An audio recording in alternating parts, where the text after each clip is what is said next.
सर्द मौसम था, हड्डियों को कंप कंपा देने वाली ठंड। शुक्र था ऑफिस का काम कल ही निबट गया था। दिल्ली से उसका मसूरी आना सार्थक हो गया था। बॉस निश्चित ही उससे खुश हो जाएंगे। श्रीनिवास खुद को काफी हल्का महसूस कर रहा था। माता पिता की वह इकलौती संतान थी। उसके अलावा 2 छोटी बहनें थीं। पिता नौकरी से रिटायर्ड थे। बेटा होने के नाते घर की जिम्मेदारी उसे ही निभानी थी। वह बचपन से ही महत्वाकांक्षी रहा है। मल्टीनेशनल कंपनी में उसे जॉब पढ़ाई खत्म करते ही मिल गई थी। आकर्षक व्यक्तित्व का मालिक तो वह था ही, बोलने में भी उसका जवाब नहीं था। लोग जल्दी ही उससे प्रभावित हो जाते थे। कई लड़कियों ने उससे दोस्ती करने की कोशिश की, लेकिन अभी वह इन सब पचड़ों में नहीं पड़ना चाहता था। श्रीनिवास ने सोचा था मसूरी में उसे 2 दिन लग जाएंगे, लेकिन यहाँ तो 1 दिन में ही काम निबट गया। क्यों न कल मसूरी घूमा जाए। श्रीनिवास मजे से गर्म कंबल में सो गया। अगले दिन वह मसूरी के माल रोड पर खड़ा था, लेकिन पता चला आज वहां टैक्सी बसों की हड़ताल है। ऑफ! इस हड़ताल को भी आज ही होना था। श्रीनिवास अभी सोच में पड़ा ही था कि एक टैक्सी वाला उसके पास आ कानों में फुसफुसाया, साहब, कहाँ जाना है? अरे भाई, मसूरी घूमना था, लेकिन इस हड़ताल को भी आज होना था। कोई दिक्कत नहीं साहब, अपनी टैक्सी है ना, इस हड़ताल के चक्कर में अपनी वाट लग जाती है।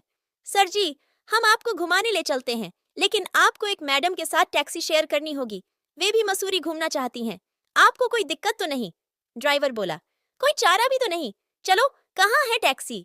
ड्राइवर ने दूर खड़ी टैक्सी के पास खड़ी लड़की की ओर इशारा किया। श्रीनिवास ड्राइवर के साथ चल पड़ा। हेलो, मैं श्रीनिवास, दिल्ली से। हेलो, मैं मनामी, लखनऊ से। मैडम, आज मसूरी में हम 2 अनजानों को टैक्सी शेयर करना है। आप कंफर्टेबल तो रहेंगी ना? हाँ, थोड़ा अनकंफर्टेबल लग तो रहा है, पर इट्स ओके। इतने छोटे से परिचय के साथ गाड़ी में बैठते ही ड्राइवर ने बताया, सर, मसूरी से लगभग 30 किलोमीटर दूर टिहरी जाने वाली रोड पर शांत और खूबसूरत जगह धनौल्टी है। आज सुबह से ही वहां बर्फबारी हो रही है। क्या आप लोग वहां जाकर बर्फ का मजा लेना चाहेंगे?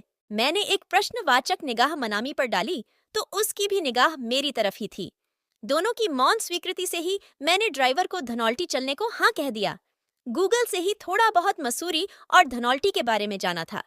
आज प्रत्यक्ष रूप से देखने का पहली बार मौका मिला है। मन बहुत ही कुतूहल से भरा था।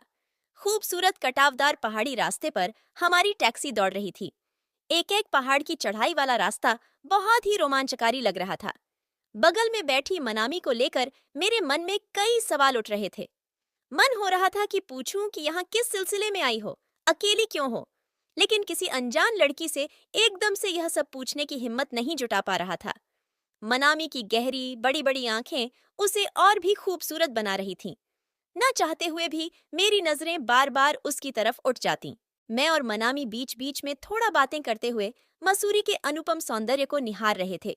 हमारी गाड़ी कब एक पहाड़ से दूसरे पहाड़ पर पहुंच गई, पता ही नहीं चल रहा था।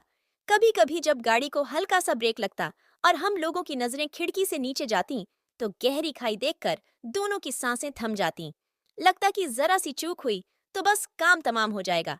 जिंदगी में आदमी भले कितनी भी ऊंचाई पर क्यों ना हो, पर नीचे देखकर गिरने का जो डर होता है, उसका पहली बार एहसास हो रहा था। अरे भाई ड्राइवर साहब, धीरे, जरा संभल कर। मनामी मौन तोड़ते हुए बोली। मैडम, आप परेशान मत होइए, गाड़ी पर पूरा कंट्रोल है मेरा। अच्छा सर जी, यहाँ थोड़ी देर के लिए गाड़ी रोकता हूँ। यहाँ से चारों तरफ का काफी सुंदर दृश्य दिखता है। बचपन में पढ़ते थे कि मसूरी पहाड़ों की रानी कहलाती है। आज वास्तविकता देखने का मौका मिला। गाड़ी से बाहर निकलते ही हार्ड कंपा देने वाली ठंड का एहसास हुआ। चारों तरफ से धुएं जैसे उड़ते हुए कोहरे को देखने से लग रहा था मानो हम बादलों के बीच खड़े होकर आंख में चौली खेल रहे हों। दूरबीन से चारों तरफ नजर दौड़ाई तो सोचने लगे कहाँ थे हम और कहाँ पहुंच गए। अभी तक शांत सी रहने वाली मनामी धीरे से बोल उठी, इस ठंड में यदि एक कप चाय मिल जाती तो अच्छा रहता। चलिए, पास में ही एक चाय का स्टॉल दिख रहा है, वहीं चाय पी जाए, मैं मनामी से बोला। हाथ में गरम दस्ताने पहनने के बावजूद चाय के प्याले की थोड़ी सी गर्माहट भी काफी सुकून दे रही थी। मसूरी के अप्रतिम सौंदर्य को अपने अपने कैमरों में कैद करते हुए जैसे ही हमारी गाड़ी धनौल्टी के नजदीक पहुंचने लगी, वैसे ही हमारी बर्फबारी देखने की आकुलता बढ़ने लगी। चारों तरफ देवदार के ऊंचे ऊंचे पेड़ दिखने लगे थे, जो बर्फ से आच्छादित थे। पहाड़ों पर ऐसा लगता था जैसे किसी ने सफेद चादर ओढ़ा दी हो। पहाड़ एकदम सफेद लग रहे थे। पहाड़ों की ढलान पर काफी फिसलन होने लगी थी।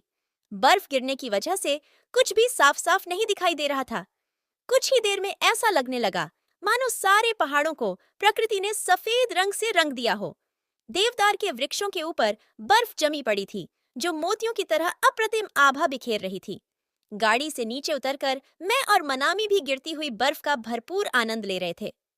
आसपास अन्य पर्यटकों को भी बर्फ में खेलते कूदते देख बड़ा मजा आ रहा था। सर, आज यहाँ से वापस लौटना मुमकिन नहीं होगा। आप लोगों को यहीं किसी गेस्ट हाउस में रुकना पड़ेगा, टैक्सी ड्राइवर ने हमें सलाह दी।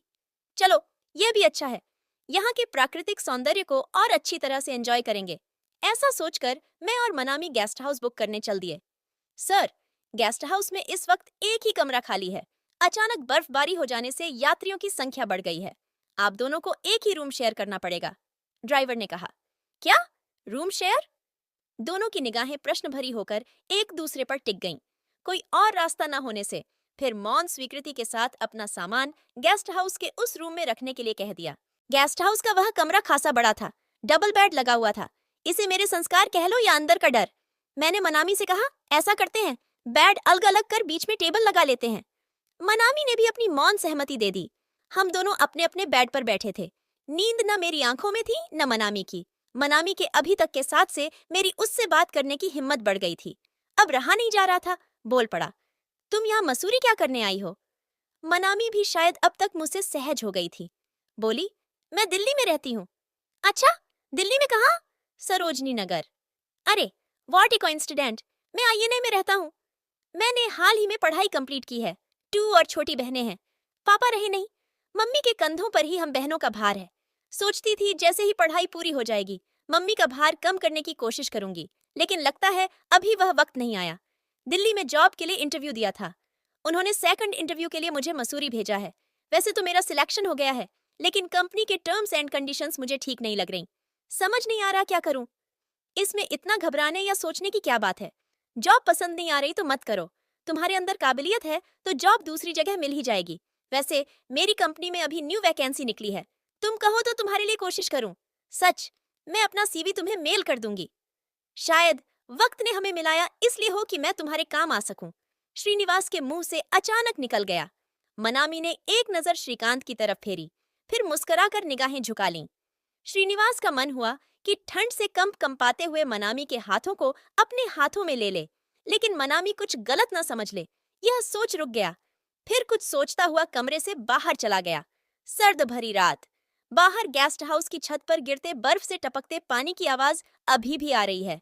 मनामी ठंड से सिहर रही थी कि तभी कॉफी का मग बढ़ाते हुए श्रीनिवास ने कहा, यह लीजिए, थोड़ी गर्म व कड़क कॉफी। तभी दोनों के हाथों का पहला हल्का सा स्पर्श हुआ तो पूरा शरीर सिहर उठा। एक बार फिर दोनों की नजरें टकरा गईं।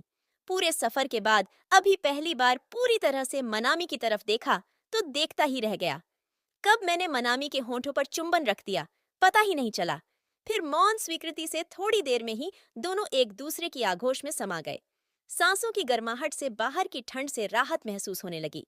इस बीच मैं और मनामी एक दूसरे को पूरी तरह कब समर्पित हो गए पता ही नहीं चला। शरीर की कंपकपाहट अब कम हो चुकी थी। दोनों के शरीर थक चुके थे, पर गर्माहट बरकरार थी। रात कब गुजर गई पता ही नहीं चला। सुबह सुबह जब बाहर पेड़ों पत्तों पर जमी बर्फ छन छन कर गिरने लगी तो ऐसा लगा मानो पूरे जंगल में किसी ने तराना छेड़ दिया हो। इसी तराने की हल्की आवाज से दोनों जागे तो मन में एक अतिरिक्त आनंद और शरीर में नई ऊर्जा आ चुकी थी। मन में न कोई अपराध बोध, न कुछ जानने की चाह। बस एक मौन के साथ फिर मैं और मनामी साथ साथ चल दिए।